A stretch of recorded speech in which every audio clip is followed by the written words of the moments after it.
The last time that the Deeksha was given, we have two kinds of Deekshas, the 21-day process and the 5-day process. In the last 21-day process, I think those who did not make it were about 4 or 5 in number, I think. Now, these people could not make it for specific reasons, because one had been a drug addict. He had taken a lot of drugs, and so he could not make it. And the other had done something to his body, so he could not make it. The other 3 were suffering from certain strong and strange concepts. So they did make progress, but they did not make it. Yes. So if they come for a second time, they will definitely make it. The others who did not make it were in the 5-day process. Actually, this were extended. Almost everybody will make it. So we are trying to see if we can extend this 5-day process in future, that those who do not make it stay back, and then we complete it. I see. So some adjustments are being made. And also they'll be very successful if the numbers are more. We are working with very small numbers. The ideal number would be around 250 or so. That's the best number to have. Oh, really? Yes, then maybe only a few will not make it. So these few must be worked against separately. We must see what the mental blocks are. I see. Most often it is fear of enlightenment itself which becomes a block, or lack of confidence. Otherwise people make it quite easily. Now, I must fit into that category, or some of them.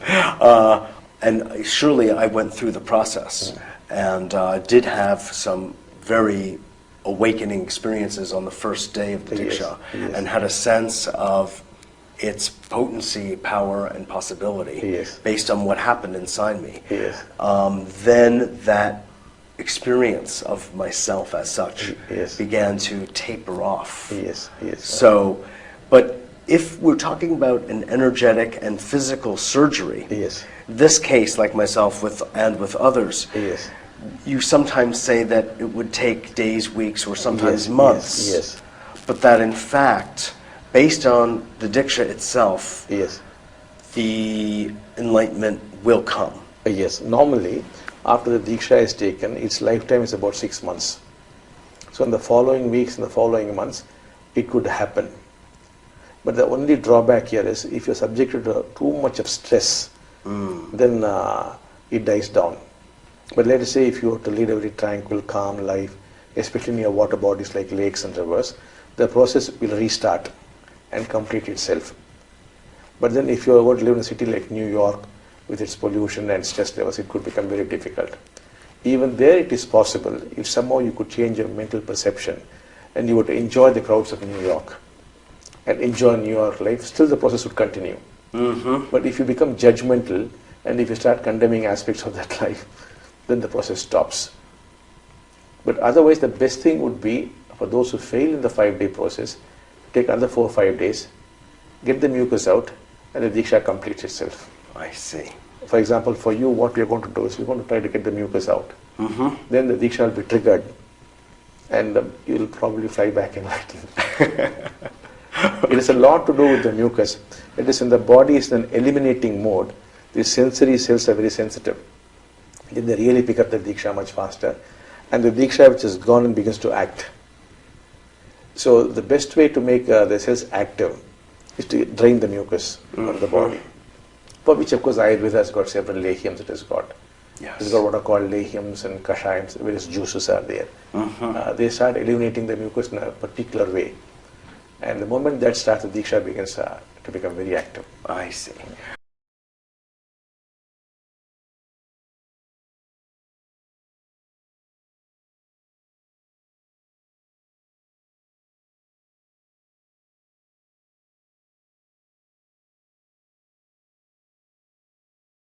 When the numbers are more, the Deeksha power also is more. Therefore, it will overcome the mucus problem then. And because the Deeksha power can be more without any danger if the numbers are more. So it has an inbuilt intelligence. So if the crowd is 1 million people, then they can have lots of mucus, no problem. The power that is developed is very, very high. It will cut through the mucus without causing danger to the person. I see. But the numbers are a key.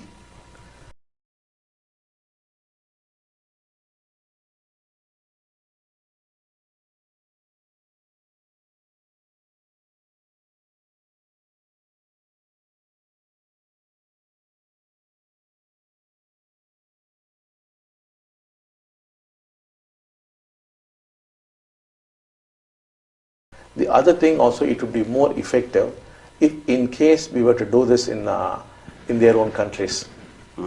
Because when they come to a strange land, there's an amount of anxiety, which is also telling on the people, no?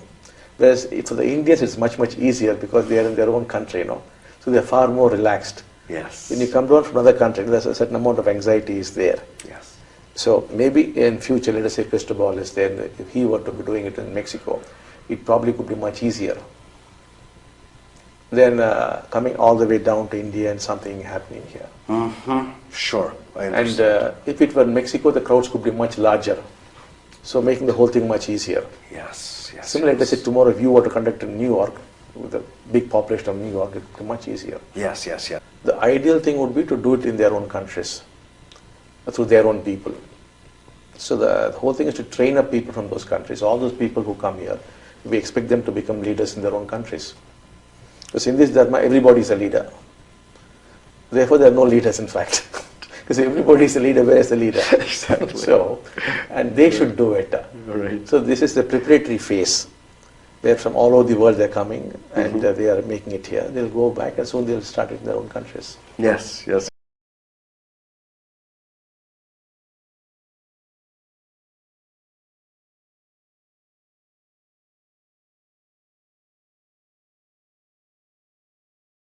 Yes, I believe that the self is the disease. That when you are born as a child, you do not have a self. It comes into existence at a particular time, and I believe if all things go well, it should also cease. But that doesn't happen. So if that does not happen, you are deceased. So my function here, and those of the people who have become enlightened, is to remove that disease, remove the self. And then you'll find once again you're in your natural state. And in that natural state, there could not be any conflict. That is what it is to be truly human. To be truly human is to be an individual. No? There's no more divisions inside you. There's no conflict. And yet there remains an individual. And yet it remains an individual. With his or her own unique His own uniqueness, expression. Yes. Each one is unique. You will not be able to compare two people. If there are 6 billion people, there are 6 billion uniquely enlightened people. Each one is unique. That's the whole beauty about it. Yes. It is no such thing as mass enlightenment. It could be done for the masses, but then each one is unique. Yes, within the mass. Within the mass. Right. It's sort of, you remind me of the whole idea of beautiful gardens. Yes. Where God made sure there were so many different colors and so Yes. many different shapes and fragrances to the gardens. And you can't compare one flower to another. Cannot compare. You're thankful that there's Yes. one of each at Yes. least, you know. Enlightenment cannot be compared. It could be so different from between two individuals. A couple comes and the husband becomes enlightened in one way and the wife in another way. You cannot compare. Yet they'll be the best of friends. Yes, yes, yes, yes. True friendship will be discovered in their lives. Oh, that's beautiful.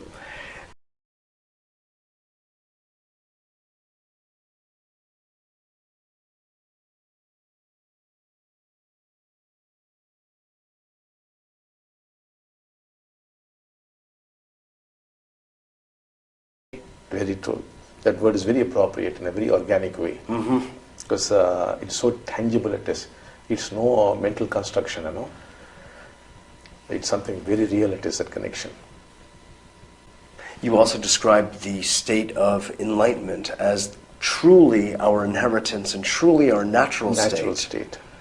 Distinct from the diseased state that we have Yes. taken on Yes. as normal. Yes. And this is one of the Yes. problems. I mean, this is the central Yes. problem. To have a self is to be diseased, and the humanity just as self is a diseased humanity, and all that is born out of the self, whether it's economics or politics or your medicine, everything is diseased.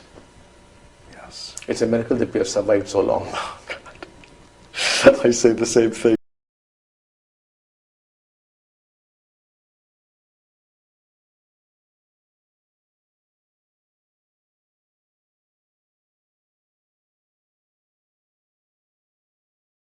Yes.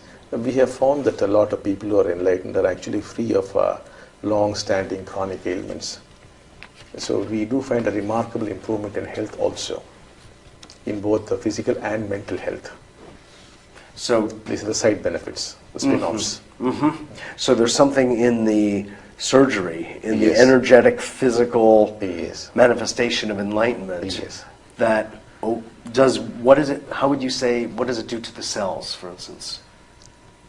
To the cells of the body. Yes, they become more sensitive.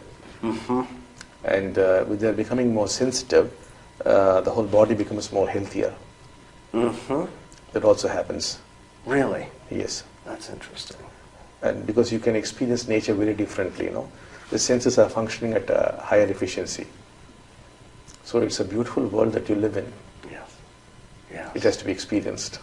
Now, what would be, this is a difficult question, but what would be the difference between, let's say, the beauty, I have a self, Yes, admittedly, Yes. and I have a deep appreciation of nature, Yes. of love, Yes. of beauty. Yes. I'm a Taurus. You know, Yes, these yes. things just occur Yes. naturally. Yes. And I also have a sense of oneness oftentimes as well. Yes. But I'm not enlightened. Yes. How would you compare Yes. the difference of someone's experience Yes. like this Yes. with a true appreciation of things Yes. in the unenlightened and then the enlightened Yes. state? Actually, there is no comparison at all. The two are totally I should have figured. different. When you say this mountain is beautiful, it's a comment being made by your mind. It is the description and not the described. But when you're enlightened, you become the mountain, which is totally different. The way the mountain would appear to you is different. It's something which has to be experienced. It cannot be described. Now, all this appreciation you're talking about, love and beauty, is more a description. It is not the thing. That is the basic difference. They're very, very different. I see. I see. That will be, well, I'm eager to be the mountain. Yes. I'll put it that way. In fact, you also describe, and maybe you could comment on this, that people actually don't even start living Yes. until they have experienced enlightenment. Yes. Is this kind of what you mean when you say Exactly, that? yes. Because once you become enlightened, the senses function differently. Because you do not have a self, you are freed of the interference of the mind. So without the mind interfering, you're experiencing life through the senses, which is a totally different experience, which I call living. So the first time you really begin to live, and one can't really describe it. One has to experience it. And once you start doing it, you have no problems on this planet. There could be problems, but they never affect you. So there's a different emotional relationship Yes. to problems. or- Yes. Even your enemy looks like your friend. You can't think badly about him, and you can't harm him. You know he's your enemy, but love pours out. It just happens. Interesting. Suppose you see somebody beating a dog, you experience the pain of the dog. So you do not come from a mental concept, oh, he's beating the dog, let's help the dog. No. It's not from some mental concept or belief. You experience the pain the dog is experiencing. So you just act from that. You don't think and act. It's spontaneous action. That's all. You live in the moment. So what happens to the past? The past no more interferes except when you want it to help you. Like with a technical problem, you want to set right this camera, the past comes out and helps you. Then immediately this is into the background. You do not keep thinking about the camera. It's cut. It's over. Yes. So the past becomes your slave. It is at your beck and call. You make use of it.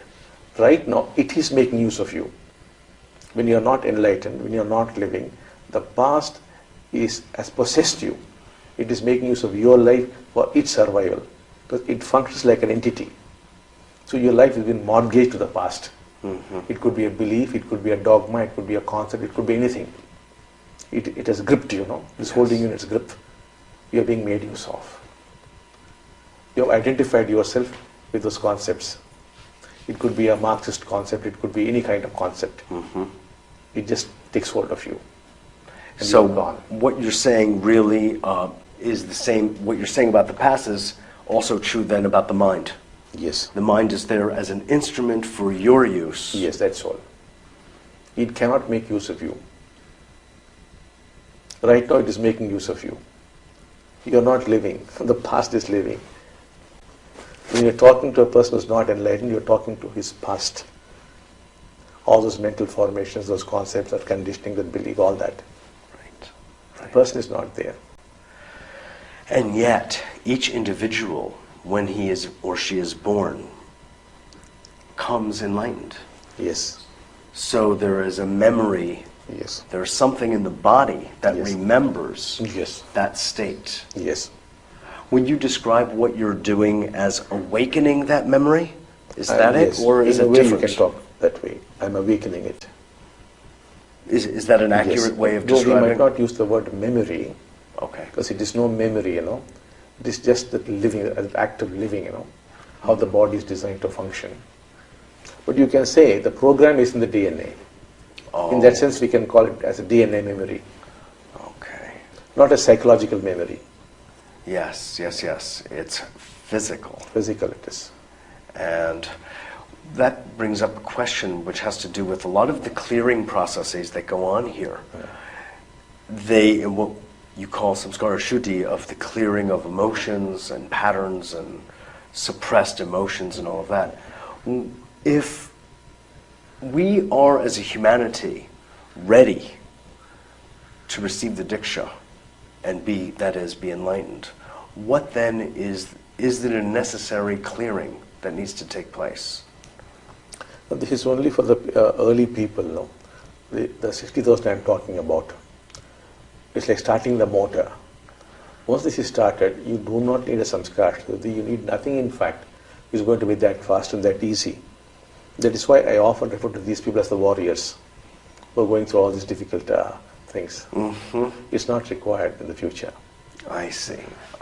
Okay. So one of the other things that really distinguish you as a teacher is your readiness and your openness in discussing the shadow, Yes. one's dark side, so to Yes, speak. yes. This is something that many people don't like to talk about Yes. or deal with. Could you just comment on the role of that in the Yes. enlightenment process? See, this comes from the basic understanding that we do not look at things as a good and bad, or the holy and the unholy, Mm-hmm. But to us, it's the picture is complete only if you include the darker side. So without the darker side, the brighter side doesn't exist. So we belong to a tradition here where we do not judge things as the good and the bad. Mm-hmm. It's complete as a whole. And therefore we feel that you are natural and normal only if you have a good look at that side. If that's going to be put under the carpet, it will soon start stinking. That's what most people do. Mm-hmm. On the other hand, confronting it, embracing it, loving it, actually purifies you. You become more complete. Mm-hmm. There's no conflict. The problem is not the darker side, the problem is the conflict. Mm-hmm. That one will argue with oneself or Yes. by That not it is settling. there, that's all, Yeah. And you must also understand that in our teaching, there is no such thing as the individual. There is just humanity. That is humanity's darker side. Because we even know how to transfer our thoughts and part of the mind from one to the other. It's all transferable. So it is all there in human consciousness. So if there is a small little village, and if a lot of people have frustration, then it could break out in one person and he could become a maniac. Now he's becoming a maniac and the rest are responsible for that. On the other hand, we put him in jail and we hang him, not realizing that we as a community made him into a maniac. So that's our understanding, Yes. We do not think of an individual as something separate. It can't exist for us. You cannot speak of an atom in the universe saying this atom is independent of the universe. Such an atom does not exist. Right. So we cannot talk of somebody as being a true individual in that sense of the term. Exactly. As separate from. Separate from. Not possible. Yes. It's physically Yes. impossible. Yes. What you're saying accords with what we have described in the West as systems theory. Systems theory, It's yes. that kind of idea. Yes. And that applies socially Socially, as well as in Yes. medicine or what have you. everywhere. It's seeing everything as part of a matrix, if you Yes, will. exactly. That's how we view it, you know. So the darker side belongs to the system as such, Yes. to borrow your Yes. you know. Exactly. And therefore we don't condemn it. It is just there. How could you condemn it? It is there. That's right. That's right. What is there cannot be condemned. It has to be seen. That's right. That's right. And that seeing does all the magic. Something very wonderful happens. Yeah. And that is why in India you'll find we don't talk so much about the evil, you know. We are quite comfortable with it.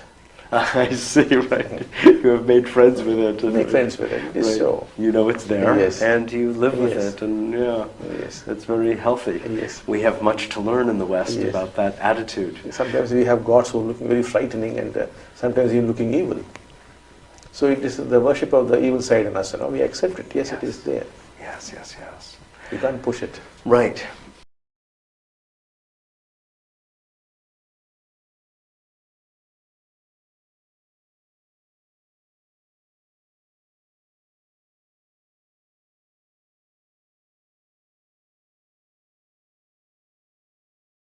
I think they would all die a natural death, I think. Because the enlightened person can't understand those teachings anymore. Because the self not being there, he cannot say, I am evil or I am good. It's all equally the same for him.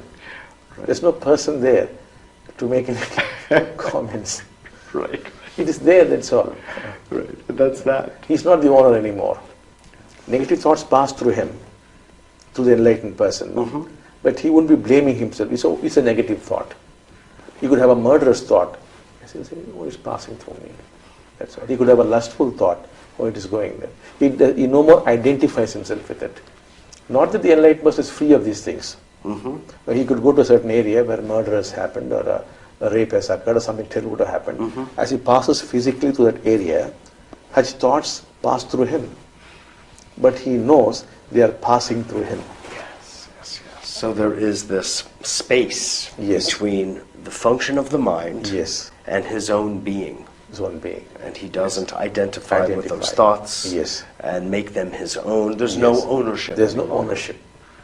But these things do go through. Yes, exactly. Because this is the stream of Yes. humanity. It's Mahatma Gandhi one day had murderous thoughts in jail. So he was wondering, how come I have these murderous thoughts? Then he traced it back to the kitchen, and the food that day was cooked by a murderer was going to be hanged the next few weeks or days. And his thoughts had impacted on the food, and Mahatma Gandhi had consumed that food, and he had murderous thoughts. God. So that Gandhi, oh, he said so. That's the nature of the field. Yes. Once I met a 65-year-old, a very spiritual man. He came to me in tears, and I said, what's the problem? He said, Bhagavan, yesterday evening I went out for a walk, and for an hour or so, lustful thoughts possessed me. I was wondering, I'm so spiritual, and I'm 65 years old, and this possessed me and drove me almost mad. Then I asked him, where exactly did you go for a walk? Then he told me about a spot, and I told him 6 months ago, a boy and a girl committed suicide there. Because they couldn't get married, they committed suicide. I said, that explains it. And he felt immediate relief. In any case, they were there only for an hour or so in him. They passed through him, you know. And because he was not enlightened, he thought they were his thoughts. Exactly. And felt very bad about it. He was condemning the evil in him, you know. Yeah. Well, it's a That's beautiful sort of way of yes. describing the phenomenon phenomenon. that we, Yes. not you, but we Yes. are still caught Yes. in. But that will be temporary.